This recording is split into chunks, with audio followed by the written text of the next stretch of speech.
Hi again, everyone, and welcome to another edition of Woodsy's Weekly Picks, coming to you from the Lancaster Tap House with members of Lancaster Council. Most of the usual suspects are here, except for our Minister of Ways and Means, Tim Rogers. He was booted because he picked the Argos last week, and it seems that's what happens when you pick the Argos. You are out. It's harsh. So, replacing Tim this week, first-time member of the panel, pleased to welcome Donny Reddy. He is our official stat keeper here at the Lancaster Tap House. We'll just call you Donny Stats. Thanks for having me, Woodsy. Hey, good to have you. Good to have you here, and no pressure. But if you don't do well in this, you're out next week. So you know. Well, I'll do my very best. I've been out twice. Yeah. It's pressure here. You gotta perform. If you're not, goodbye. Somebody else. We got plenty to replace it. We're all expendable except me. It's my show. All right. Also here is as usual, our council director Stacey Cattell from the Regina Pats, and also back the mayor, Lancaster Council from SAS Sport, Darren Wilcox. Good to have you back, my friend. I know you couldn't participate last week. You had other commitments, but. Good to be back. Interesting week last week, wasn't it, with all those Labor Day games? And we might as well get going right away with that contest between the Bombers and the Riders. We all picked the Riders last week, but they're a little closer than many thought.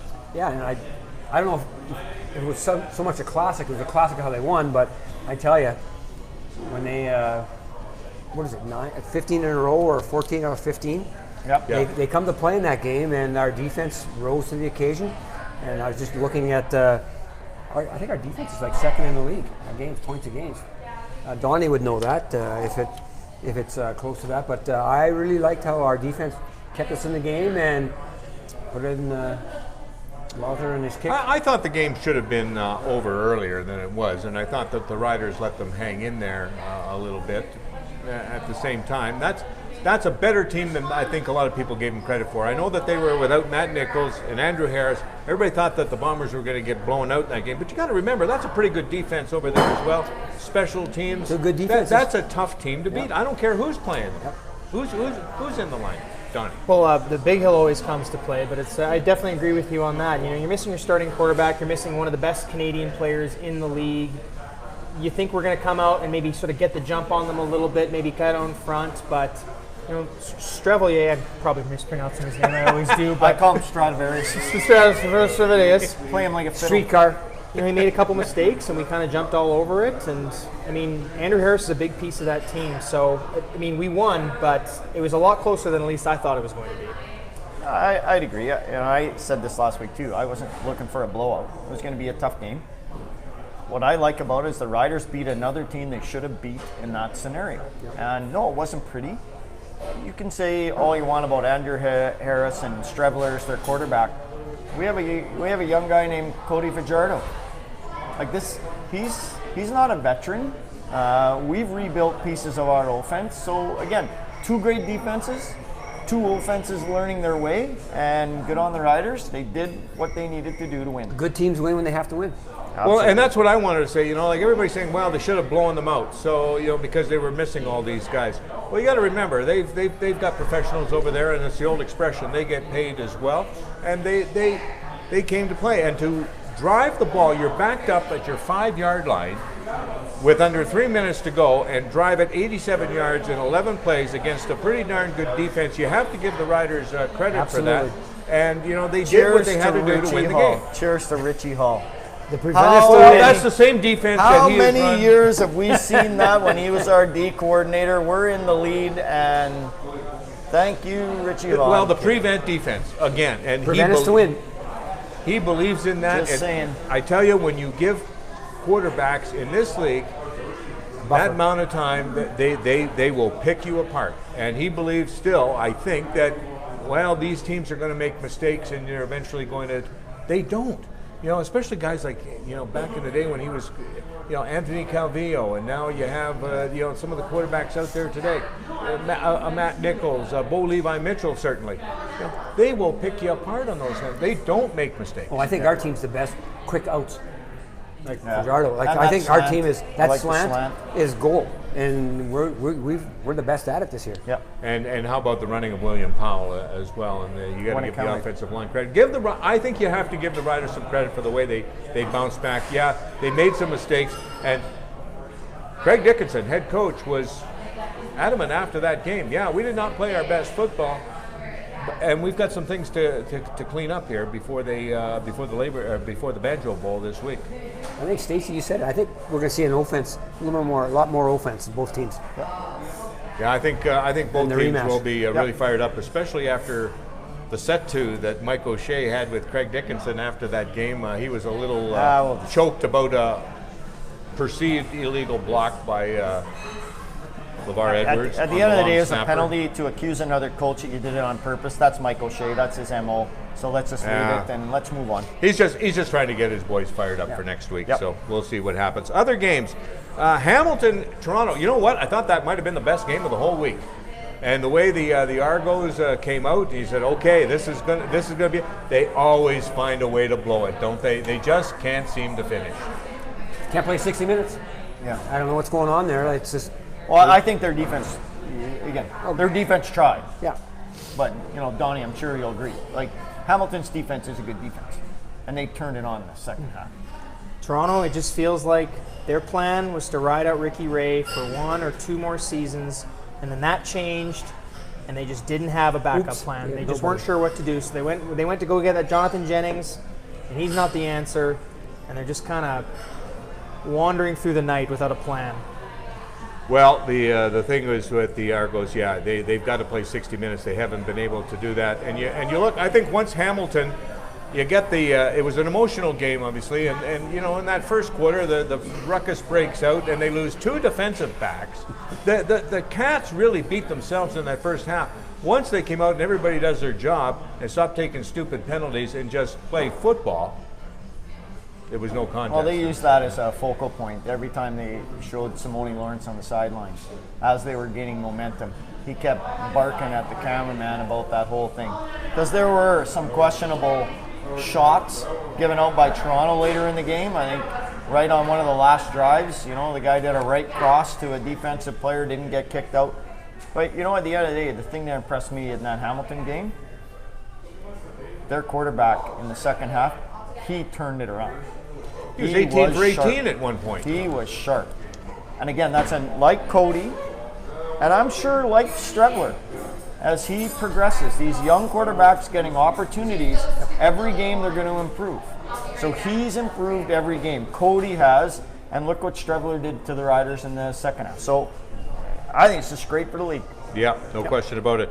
The other Labor Day game, Calgary and Edmonton, and I know our all panel last week pretty much went Stampeders in this one. I think there was one. Oh, that would be. No, that wasn't Tim. I thought that was Tim. Tim picked the Argos. Tim was the last week. Argos. That's right, yeah. I said the boat sinking.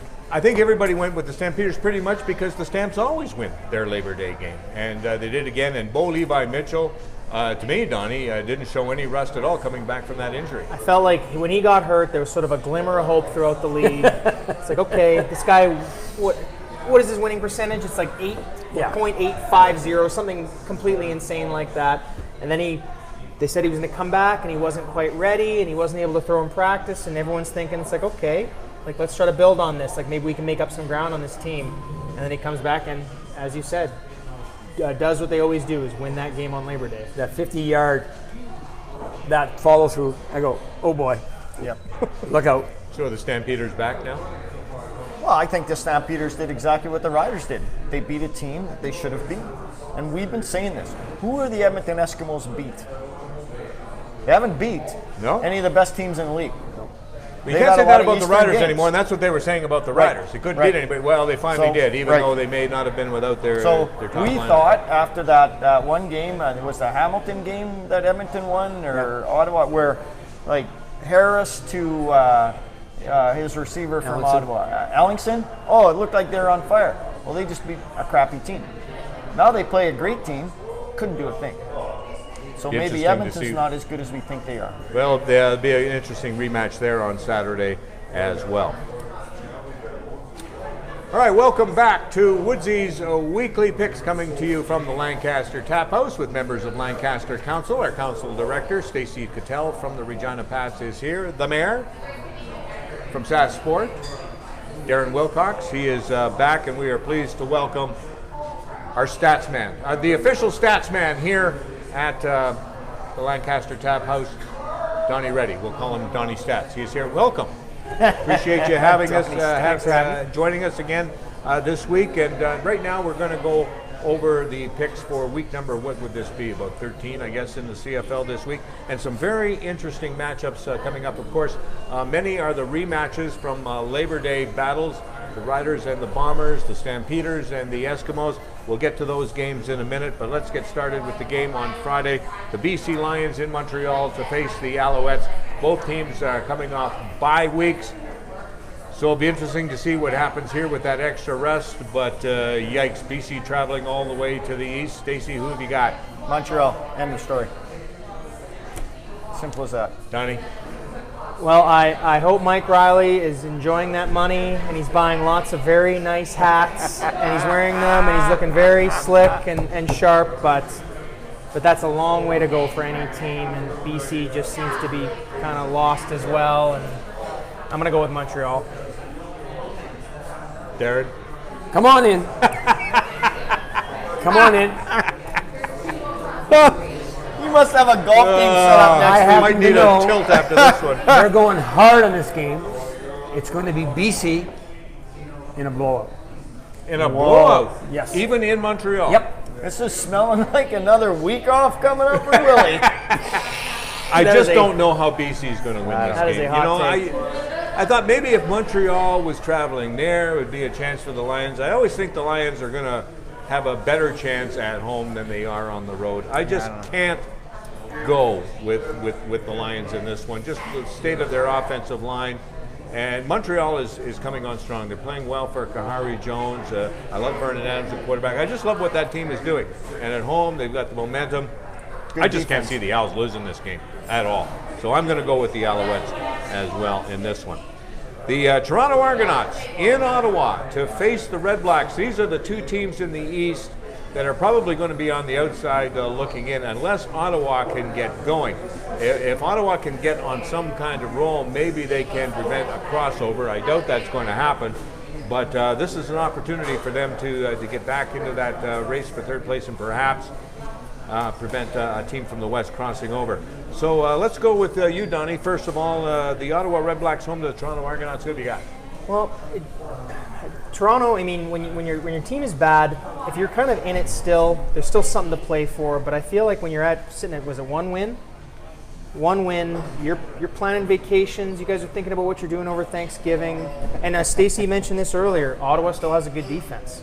And I think that's probably going to be the difference, especially playing at home. So I think it's pretty easy, especially with these types of games, to take the home team, and I'm going to go with Ottawa. Mr. Wilcox. Toronto. All the way. Yep. Have you got an analysis of why you would pick that? They're gonna finally put 60 minutes together here, and like you said, that game against Hamilton was probably a very entertaining game. They gave it away. I don't think they're going to give it away this time. It's going to be Toronto. You know what? I'm going to agree with them. I'm going to pick the Argos as well. On the road, I thought that they played pretty well against Hamilton. Yes, they gave it up in the second half. They blew that lead, but I thought they played really well. I thought Darrell Walker was finally coming into his own. It looked like there was a little bit of chemistry with quarterback McLeod Bethel Thompson. And I don't know. I just got the. Ottawa just does not look very good. Now they've got Jonathan Jennings coming in at quarterback this week. They still haven't settled the quarterback position at all. Whether you put in Dominic Davis, whether you put in Jonathan Jennings, I don't know. Neither one of them are that good in my estimation. I think Toronto has actually got an edge at quarterback in this game. So I'm going to pick the Toronto Argonauts. Stacey. Well done. Well, I'm on a fence. Everything that you guys said, yes, Ottawa, good defense. The thing that scares me is their offense. And if you look what Toronto did, even though they lost, their defense played hard all game. Toronto had 7 quarterback sacks, right? 7? Yeah. 7 quarterback sacks? Well, I think they had 5 and they created like 4 turnovers. I thought I saw a stat that had 7 quarterback sacks in that game. But I don't know, so I'm going with the coin. Heads, Toronto.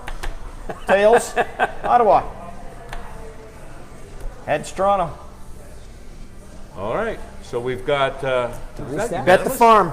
You know, I don't like the zoom in moments because I kind of like seeing you every time we do this, Woodsy, so I don't want to get gassed, but I don't know. Like, I honestly don't know. There's enough negative on both sides, and there's not a lot of positive, but Toronto, we talked about it before we started. Corey Chamberlain looks confused to me.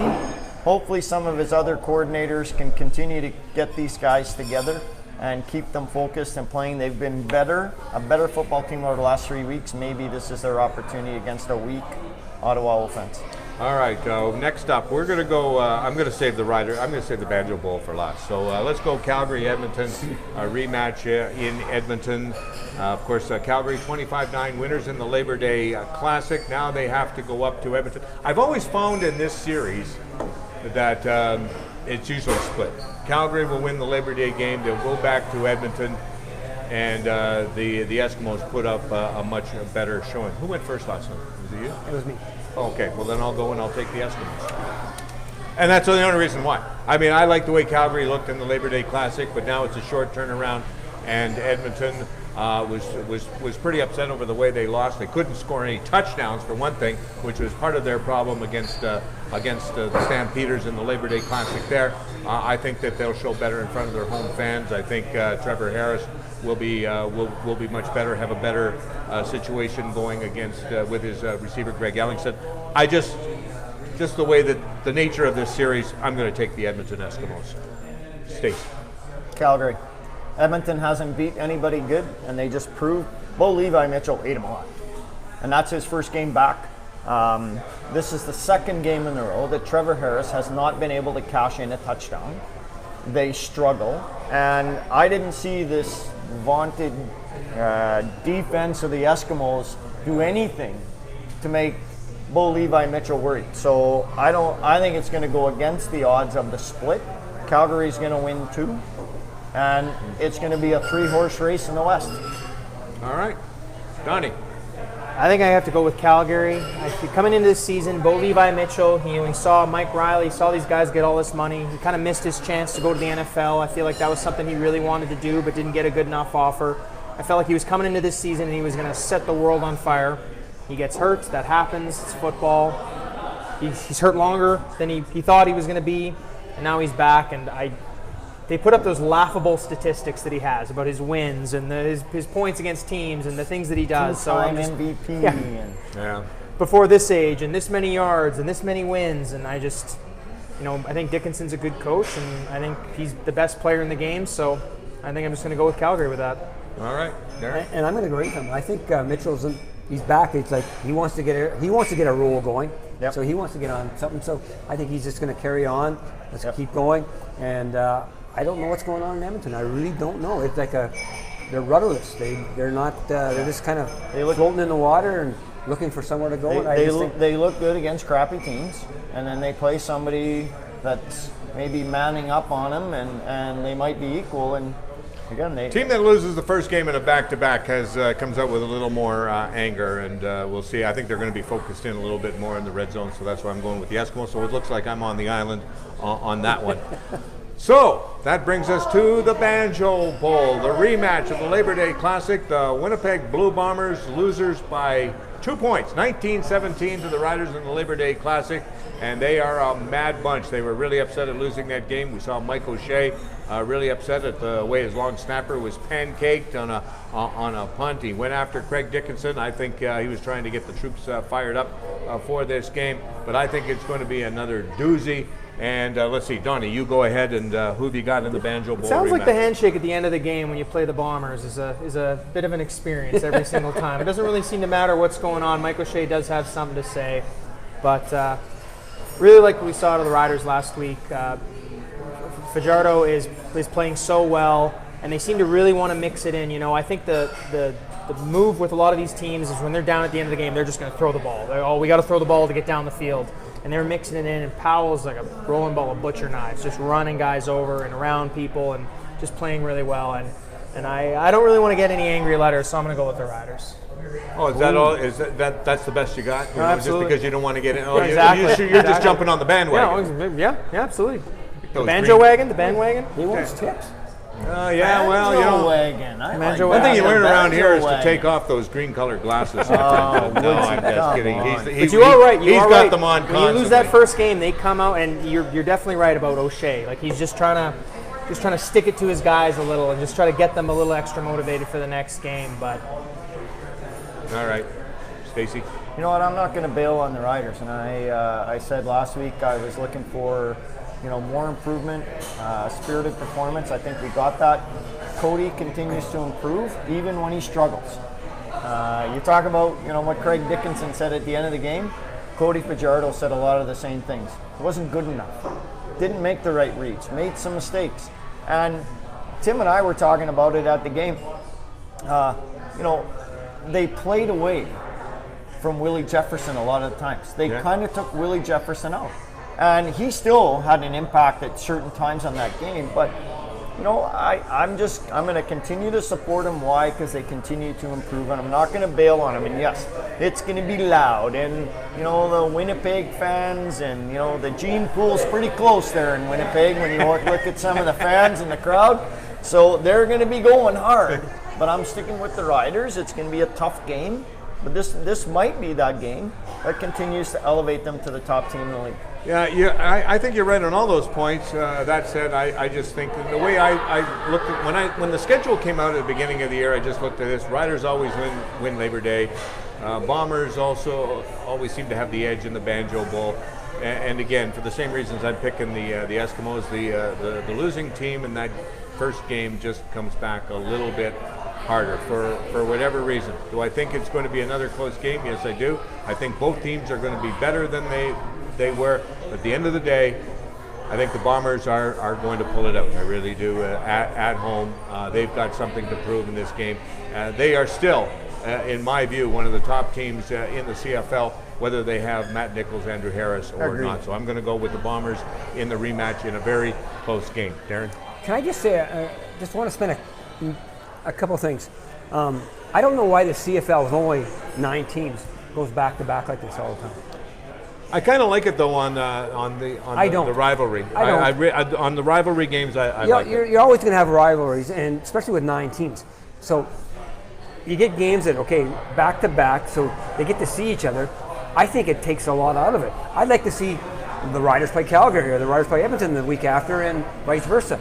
That's Just a great shake point. it up, and then 2 weeks later, 3 weeks later, then have the Banjo Bowl a little bit later. All the years that Dave Ritchie was coaching Winnipeg, he talked about that all the time. Why do we have to play back-to-back? Absolutely. You want to have a Labor Day Classic, have it 1 year in Regina. I don't and agree next with year that. in I don't Winnipeg. agree. Then Ritchie's just trying. I remember Dave I knew I Ritchie could saying get him that. going, eh? Dave Ritchie's going, well, we should have the Labor Day Classic in Winnipeg, and they should just battle. No, I it's got me tradition a that Marlin. it's tradition that I it's got held in me a Saskatchewan. Marlin. That's it. He's a And swordfish. I bet you Bombers fans Or would a rather grouper. come here for a Labor Day Classic as well. They're having fun. They you get a bit- road I trip. just hard want to on throw that. that out, but it's going to be the Riders. Two defenses were the marquee last week. Yeah. I think these offenses are going to say, we're going to take over. And I say it's going to be Riders 37-36. Whoa! Another 1-point game. Lots of All points, right, though. well, I guess Woodsy's on an island again, so there we go. I'm going to go with the home teams to rebound this week from their Labor Day losses. That's what I'm going with. All right, well, listen, that's going to be a great game, and of course, you can watch it right here at the Lancaster Tap House. The CJME pre- and post-game shows will be live from the Lancaster for that game. Kickoff is at 2 o'clock, so our pre-game show starts at noon. You're more than welcome to Get here early. Get here early because there won't be too many seats. If you want to reserve a table, go to thelancaster.ca. They'll set you up. But you can also win your VIP experience on the CJME Green Zone. Just go to cjme.com. Click on contest, follow the links, get to the Lancaster, and get your VIP experience. You get the food, you get the bevies, you get the prizes, courtesy of Coors Light, the official beer of the Green Zone. So come on down and join us.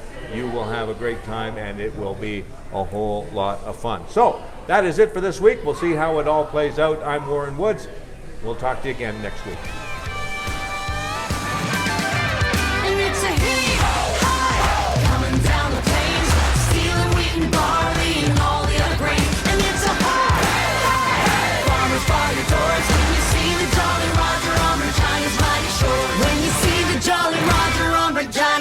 short.